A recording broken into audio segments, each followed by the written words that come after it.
My barrage of asides here. On the Blue Eagle, there were plenty of cases. And as a matter of fact, a really good book I'd recommend anybody read. And if you go to my recommended reads, I believe it's on there.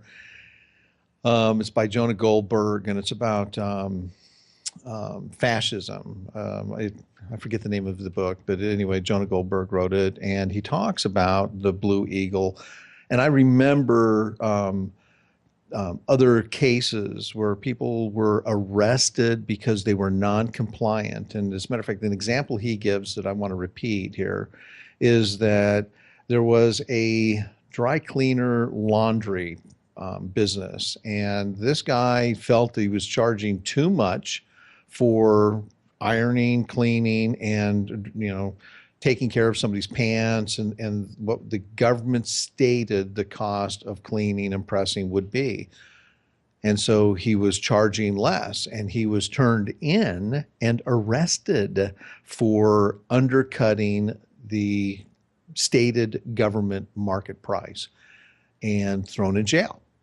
So it was a very confiscatory or a very tyrannic government at that point in time under FDR.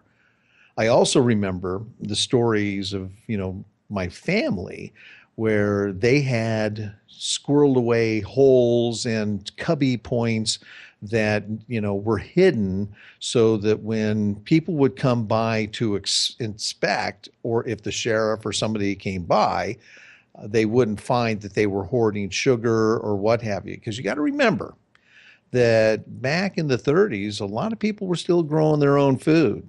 And that was a bad thing, because that means you could bypass, the production of butter if you made it yourself.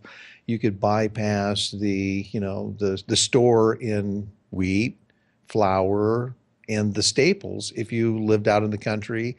And the term victory farms came from that era, where people would have their own little patch of food. And in some respects, some of that was allowed, some of it wasn't. And it was very interesting how iron-fisted we became as a government. And again, like I said earlier, it's very interesting how we're willing to surrender and not stand up. And what the states at that point should have stood up and said, you don't have this power and authority. Okay, so we're in a war, but you can't start dictating the cost of food and the cost of services.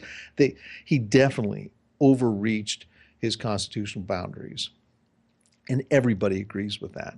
But back to the Blue Eagle. The Blue Eagle ended up becoming this national symbol. And guess what? Football team chose to use it for their logo. That's right, Philadelphia.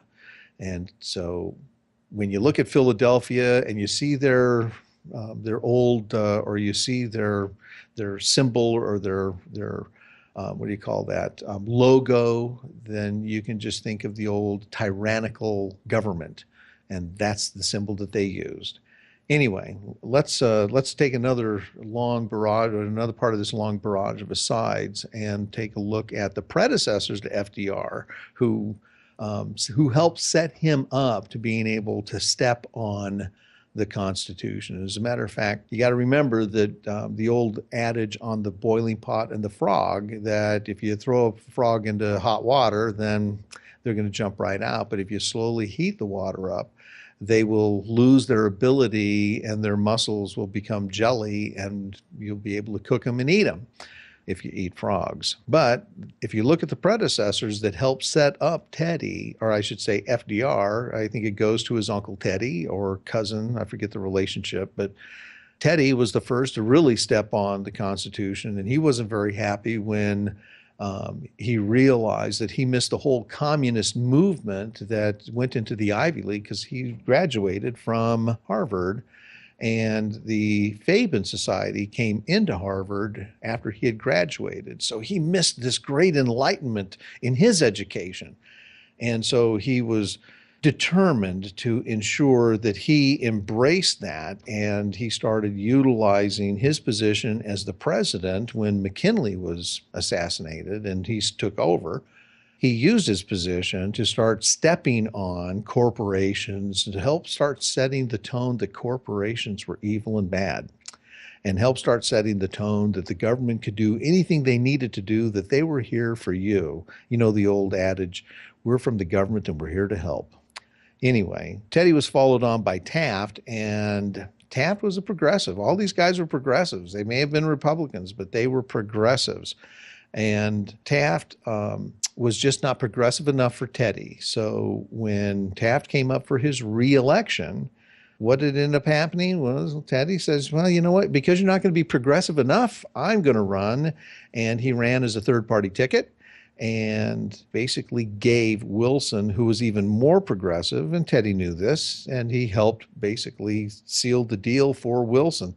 Very similar thing happened against Bush with Perot and Clinton. When Perot stepped in, he made sure that Clinton would be elected. And by the way, when you look at these elections with Teddy, Taft, and Wilson, same thing with Bush, Clinton, and Perot, Clinton only won with 39% of the vote. I forget how much Wilson, but he didn't get a majority of the vote either. They needed that third party to get that true progressive to get us towards this new world. And that new world was that League of Nations and that brain trust that Woodrow Wilson wanted to harvest out of the world and out of the United States.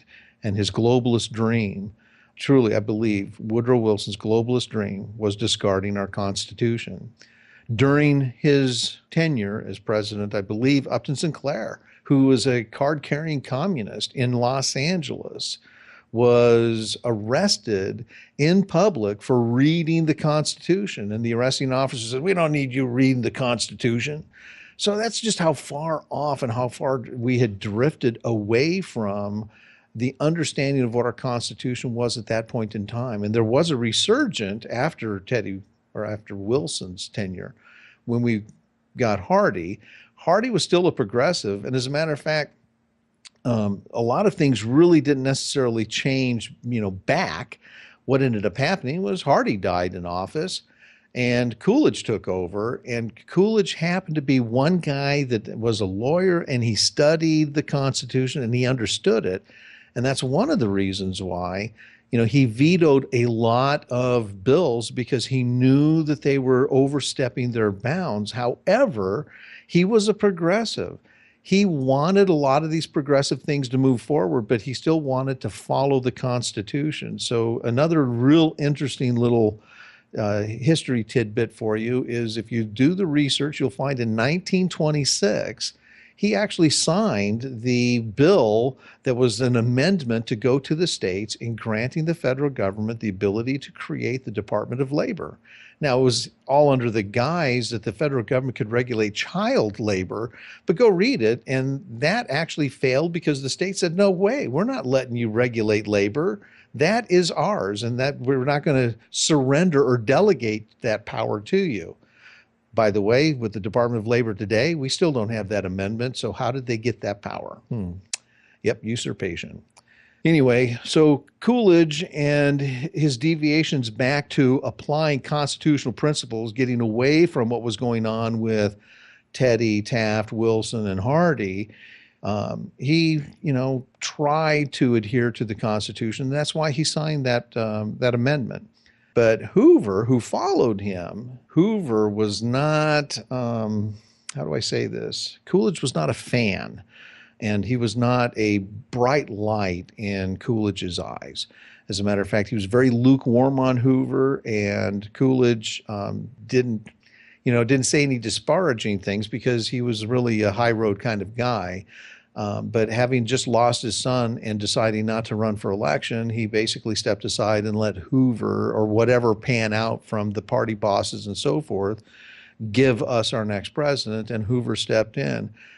Just to understand who Hoover was, he was appointed, and even though he was a card-carrying Republican, and just like Teddy and just like Taft, he was a huge progressive, and he loved working for Wilson, and he actually wrote Wilson's biography. He was his secretary to the U.S. Food Administration, and later on, Hoover became the Secretary of Commerce. The New Deal was given to us by Hoover after the Great Depression. Again, in a macro view, if we look at Reagan today, we appear to be in a repetitive cycle that continues to push us towards this progressive agenda and global governance. Therefore, whether Trump will show the progressive push or hurl us onto a new course of no return, no one knows except the Lord.